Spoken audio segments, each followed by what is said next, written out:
नमस्कार, मैं हूं डॉक्टर मुनेश अरोड़ा। आज हम आए हैं एक ऐसी अनोखी यात्रा जो पिछले 28 साल से लगातार जारी है और अब की बार 29वीं यात्रा जाएगी हिमालय परिवार की तरफ से। सिंधु दर्शन यात्रा। सिंधु दर्शन यात्रा क्या है, इसके पीछे क्या उद्देश्य हैं, क्यों ये प्रारंभ की गई, इस सब की जानकारी लेने के लिए हम यहाँ पे आए हैं। हमारे साथ हैं रमन जी सूद, जो कि इस यात्रा को ऑर्गेनाइज करते हैं, उसके प्रदेश उपाध्यक्ष हैं। अरविंद जी जारोली, जो कि प्रदेश महामंत्री हैं, जो इस यात्रा को देखते हैं। और डॉक्टर सुनील जी निम्बार्क, जो कि प्रांत संगठन मंत्री हैं, चित्तौड़ प्रांत के। आप सबका हमारे चैनल पे स्वागत है। भाई साहब, आपका भी स्वागत है। आप भी प्रदेश अशोक जी सारस्वत हैं, जिलाध्यक्ष हैं। सबसे पहले मैं रमन जी सूद से पूछता हूं कि रमन जी, ये जो हिमालय दर्शन यात्रा या आपका सिंधु दर्शन यात्रा है, हिमालय परिवार जो ऑर्गेनाइज करता है, इसका उद्देश्य क्या है? मनोज जी, बहुत बहुत धन्यवाद। आप हमारे बीच में यहाँ पर उपस्थित हुए और हिमालय परिवार के बारे में आपने एक बहुत बढ़िया वीडियो बनाने का संकल्प जो लिया है, उसके लिए मैं तहे दिल से आपका शुक्रिया अदा करता हूँ। सन 1997 से ये यात्रा शुरू होती है, जब संघ के प्रांत प्रचारक माननीय इंद्रेश जी भाई साहब जम्मू एंड कश्मीर में पधारे, और उस समय यात्रा करते करते वे लोग लेह लद्दाख की तरफ भी उनका जाना हुआ। हम लोगों को मालूम है, लद्दाख जम्मू कश्मीर अविभक्त जो पहले था, उसका सबसे बड़ा भौगोलिक क्षेत्र है। और उस क्षेत्र में उन्होंने जाकर देखा कि वहाँ के लोग बहुत ही निर्धन अवस्था में हैं। उनके पास खाने पीने के लिए, जीवन यापन के लिए उनके पास कोई तंत्र नहीं है, कोई अर्थतंत्र नहीं है, और कश्मीर की सरकार ने उनके साथ बहुत ही सौतेला व्यवहार किया हुआ था। दूसरे, सामरिक दृष्टि से इतना महत्वपूर्ण स्थान है, वहाँ पर चीन का बॉर्डर साथ में है, वहाँ पर हमारे सियाचिन वहीं पर है, पाकिस्तान एक तरफ है। ऐसी सामरिक दृष्टि से जो महत्वपूर्ण स्थान है, उसके प्रति भारत सरकार और मैं कहूँगा कि विशेष तौर पर जम्मू कश्मीर सरकार की तरफ से कुछ भी संवेदनशीलता नहीं बरती जा रही थी। और यही कारण था कि वहाँ बॉर्डर से अक्सर चीन के सैनिक इस क्षेत्र में आ जाया करते थे, और आकर वे यहाँ के लोगों को भड़काते थे कि तुम भारतीय नहीं हो, तुम तो चाइनीज़ हो, और उसका तुम्हें हम बताते हैं कि किस तरह से तुम चीनी हो। वो दर्पण साथ लेकर आते थे और उनको कहते दर्पण में तुम अपनी शक्ल देखो और अब मेरी शक्ल देखो, दोनों की शक्ल मिलती है ना, हम दोनों एक ही जाति बिरादरी के, हम लोग चीन हैं और चीन के वासी हैं, और यहाँ पर हिंदुस्तान ने ज़बरदस्ती अपना कब्जा किया हुआ है। तो उनको इस तरह से उनको भड़का कर भारत के प्रति उनकी वैमनस्यता को बढ़ाने के उद्देश्य से वो इस प्रकार कार्रवाई किया करते थे। तो इस बात को देखते उनको लगा कि भारत सरकार का भी इस क्षेत्र के प्रति कोई विशेष कोई ध्यान नहीं है, जो कि इतना भौगोलिक दृष्टि से और सामरिक दृष्टि से महत्वपूर्ण है। जम्मू कश्मीर सरकार की तरफ से भी उसका सौतेला व्यवहार है, और देश के लोगों को लगता ही नहीं कि ये भी हमारे ही देश का एक अभिन्न अंग है, और यहाँ के लोगों को भी देश के लोगों से कोई आत्मीयता प्राप्त नहीं होती। इस वजह से उन लोगों को लगा कि अगर इस क्षेत्र के ऊपर हमने विशेष रूप से ध्यान नहीं दिया तो ये समाज हमसे कट जाएगा। तो इसलिए उन्होंने 1997 में वो यात्रा प्रारंभ की। प्रथम यात्रा में केवल 69 लोग थे, जिसमें देश के उस समय के उप प्रधानमंत्री लाल कृष्ण आडवाणी भी थे, और उसके पश्चात यह यात्रा कभी रुकी नहीं। 2004 से लेकर 14 के बीच में कांग्रेस सरकार के दौरान इसमें थोड़ी सी शिथिलता जरूर आई, परंतु शिथिलता को देखते हुए हमारे इंद्रेश जी भाई साहब ने ये प्रण लिया, संकल्प लिया कि पूरे देश भर में मैं यात्रा करूंगा, लोगों को हम जागृत करेंगे, जन जागरण करेंगे, और अधिक से अधिक संख्या में देश के प्रत्येक हिस्से से व्यक्तियों को यहाँ पर पर्यटन के नाते, तीर्थ यात्रा के नाते, देशभक्ति के संकल्प के नाते हम यहाँ पर भेजेंगे। और उन्होंने भेजकर आज उन्होंने उसको स्थापित कर दिया है कि आज 29वीं जो तीर्थ यात्रा है, जो पहले 69 गए थे, आज हज़ारों की संख्या में वहाँ पर लोग जा रहे हैं, और उससे वहाँ के जनता को, वहाँ उनके अर्थतंत्र को उनको बहुत सहयोग मिल रहा है। क्योंकि 29वीं यात्रा आज 28 साल पूरे हो गए हैं, ना केवल हिमालय परिवार की भी यात्रा जाती है, पूरे देश भर से लोग भाग जाते हैं। सिंधु दर्शन यात्रा इसका नाम दिया क्योंकि वहाँ से सिंधु नदी बहती है, जो सिंधु नदी सिंधी समाज के लोगों के लिए एक बहुत ही पावन और पूजनीय एक नदी मानी जाती है, और क्योंकि उसके किनारे पे झूलेलाल जी का, वरुण देव जी का, उनका कहते हैं कि अवतरण हुआ था, इस वजह से भी सिंधी समाज की उसके प्रति बहुत ज़्यादा श्रद्धा भाव है। और उस सिंधु नदी के किनारे पर ही हमारे चारों वेदों की रचना हुई। इस नाते से भी पूरे हिंदू समाज के लिए भी वो बहुत एक पावन क्षेत्र है। और इस नाते से हम सब लोगों ने ये पूरा प्रण जो लिया है हिमालय परिवार की ओर से, हम इसको अधिक से अधिक संख्या में हर साल यहाँ से लोग जाएं। इसलिए हमने इसका नाम भी सिंधु दर्शन यात्रा दिया है। ये पर्यटन स्थल नहीं है, वो दर्शन स्थल है, दर्शनीय स्थल है, ताकि आप वहाँ पर सिंधु के भी दर्शन करें, आप वहाँ के दो देशों के साथ में जो बॉर्डर लगता है उसके भी दर्शन करें, और वहाँ पर जनता किस स्थिति में रहती है और हमारी आर्मी किस स्थिति में रहती है, इन सब चीज़ों से आप अवगत होंगे। तो आपको देश के प्रति एक अंदर से एक भाव उत्पन्न होगा, एक आत्मीयता उत्पन्न होगी। इस नाते से हिमालय परिवार हर साल सिंधु दर्शन यात्रा ये करवाता है। यात्रा कितने दिन की होती है और कौन कौन से जो लेह लद्दाख या जो नाम बता रहे थे, कौन कौन से एरिया में जाती है जहाँ पे लोगों को अवगत कराया जाता है या उनको दर्शन कराए जाते हैं? कौन कौन सा एरिया उसमें कवर किया जाता है? प्रतिवर्ष 23 जून से लेकर 26 जून तक लेह में सभी यात्री वहीं पर रहते हैं और आसपास के स्थानों की यात्रा करते हैं। दो स्थान तरफ से यात्रा जाती है, एक जम्मू से और एक बेस कैंप हमारा है कुरुक्षेत्र में। जम्मू से जो यात्रा जाती है वो यात्रा जम्मू से श्रीनगर, श्रीनगर से कारगिल, कारगिल से जंस्कार वैली, जंस्कार वैली से लेह, और उसके बाद लेह में हमारा मेन जो केंद्र है वो लेह है। वहाँ से आसपास के सभी क्षेत्रों में वहाँ पर जिन्हें भी बौद्ध सब मठों के मंदिरों के यात्रा करते हैं।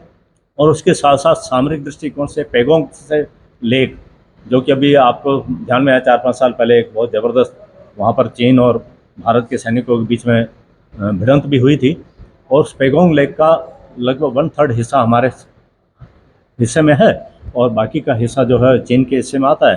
तो वो पेगोंग उस लेक की भी हम यात्रा कराते हैं। दुनिया का सबसे ऊंचा मोटरेबल जो रोड है खारडुंगला, वहाँ पर भी इस यात्रा कराई जाती है। और वहाँ से निकलने के पश्चात कुछ लोग चाहते हैं कि हम वापस जम्मू बेस कैंप आ जाएं और कुछ लोग वापस कुरुक्षेत्र की तरफ जाना चाहते हैं। तो कुरुक्षेत्र जाने के लिए केलोंग, मनाली, कुल्लू, चंडीगढ़, और चंडीगढ़ से हम वापस कुरुक्षेत्र में बेस कैंप में छोड़ते हैं।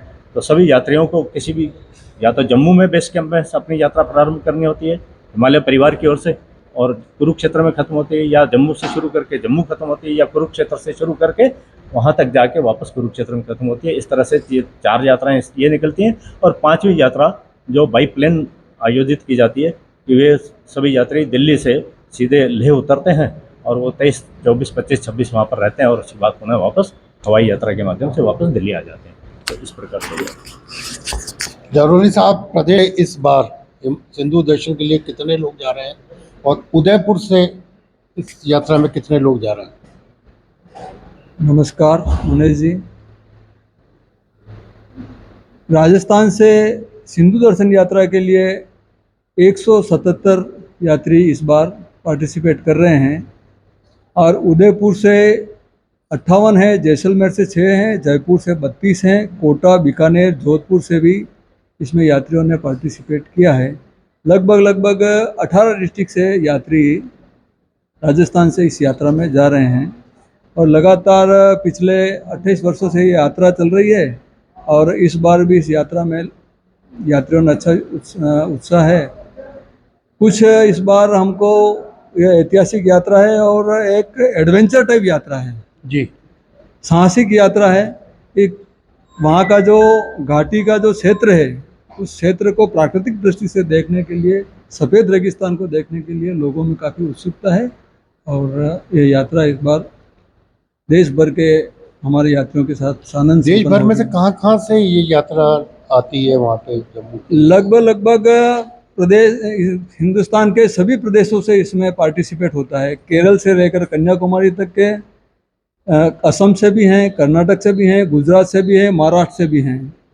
लगभग भारत के सभी स्टेट से हमारे यात्री वहाँ आते हैं जी, उत्तर प्रदेश से भी हैं और लगभग 2500 यात्री इस बार यात्रा में देश भर से भाग ले रहे हैं। 2500 यात्रियों का इस बार लेह लद्दाख और पेंग जो जगह है वहाँ पे देखने के जो है वो आप लोगों ने ऑर्गेनाइज किया है इस बार के लिए। तो यात्रियों को इतनी हाइट पर ले जाने के लिए तो नेचुरली क्लाइमेटिक कंडीशन वहाँ की थोड़ी सी प्रॉब्लमेटिक है। तो उसके लिए आप क्या क्या तैयारी करवाते हैं पहले से? आपने जो प्रश्न पूछा है वो प्रश्न केवल यहाँ तक के लिए ही सीमित है। जब इतनी यात्राएं वहाँ गई हैं, कभी एक भी बार किसी भी यात्री को इस प्रकार का किसी सांस से संबंधित हो या किसी प्रकार की कोई तकलीफ हुई हो, ऐसा आज तक हुआ नहीं है। जी लेकिन जब हम हाइट पर जाते हैं तो वहाँ ऑक्सीजन की कमी होती है। जी तो उस ऑक्सीजन की कमी के लिए हम यात्रियों को कहते हैं हमको धीरे चलना है, दौड़ना नहीं है, धीरे बोलना है, पानी धीरे धीरे पीना है जी और एकदम हमको किसी भी रफ्तार से या ऊंचाई से अपने को झुककर नहीं देखना है। इस प्रकार के इंस्ट्रक्शन देते हैं। हम उनको कहते हैं कपूर की गोली और इस प्रकार की कुछ जो हमारे देसी इलाज की जो दवाई होती है, अमृत धारा की गोली होती है, वो अपने को साथ में रखना है, हाथ के यहाँ बांध के रखना है। जब हम हाइट पर जाते हैं तब उसको धीरे धीरे उसको सूंघना चाहिए और मुंह को गीला रखने के लिए कोई अपने को टेबलेट्स जो आती है आयुर्वेदिक या अपने पल्स की या इस प्रकार की रखनी चाहिए ताकि गला हमारा सूखा नहीं रहे। जी। सूसा जो सिंधु दर्शन यात्रा है, इसका जो कंसेप्ट आपने बताया, इतने लोगों को आप लेके जाते हैं ताकि वो वहाँ की संस्कृति से जुड़ सकें। ये बात तो सच है कि कश्मीर की सरकार ने और लद्दाख का जो एरिया है उनके बीच मतभेद काफ़ी रहे हैं।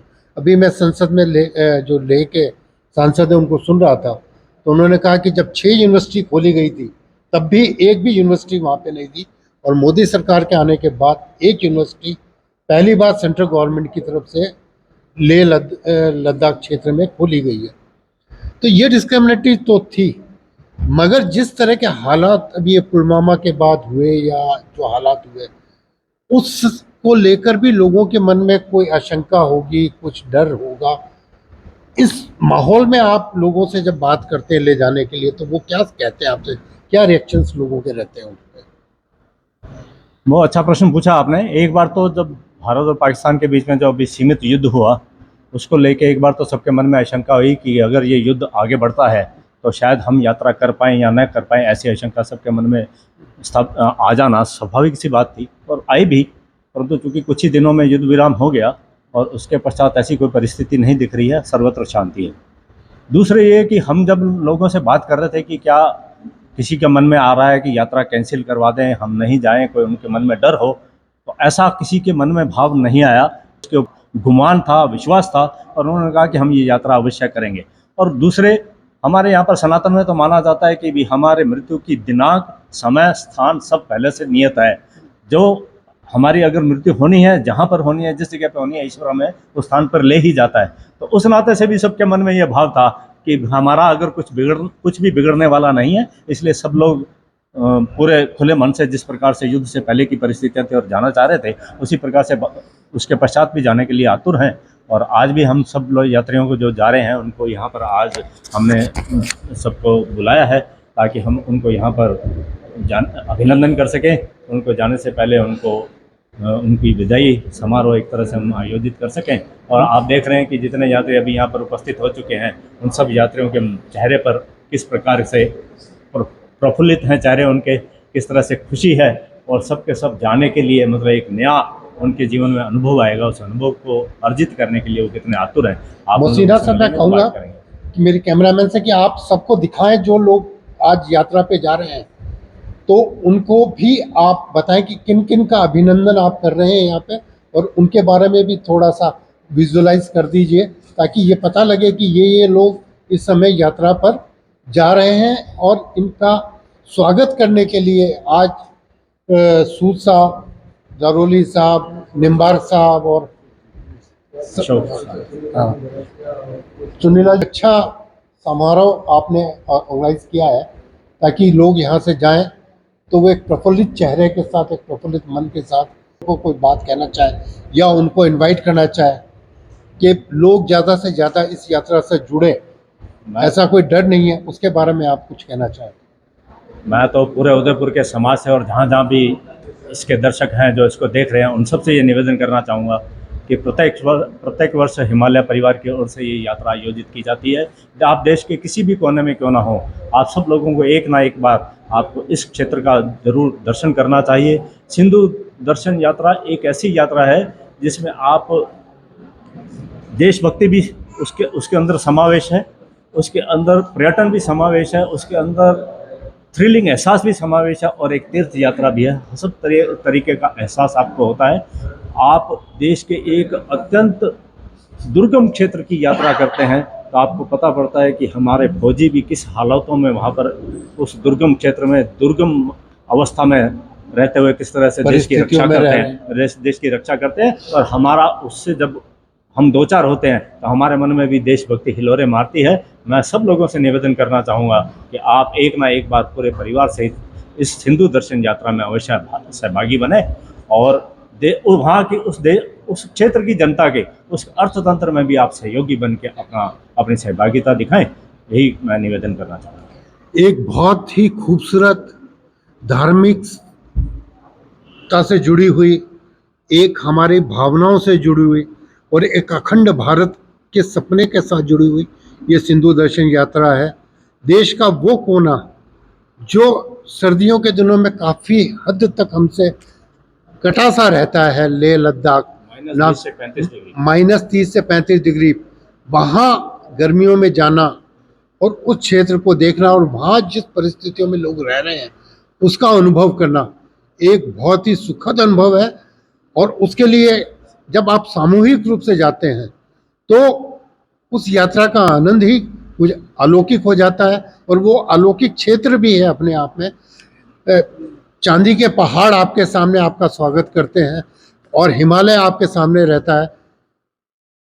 तो मैं ये अनुरोध करूंगा कि जिस सिंधु दर्शन यात्रा को लेकर आप सब प्रयास कर रहे हैं और जो आप लोग जा रहे हैं, आपको बहुत बहुत शुभकामनाएं और आगे भी ये यात्रा और अधिक हो और अधिक लोग इससे जुड़े, इसी कामना के साथ आप सबका स्वागत। धन्यवाद। बहुत बहुत धन्यवाद।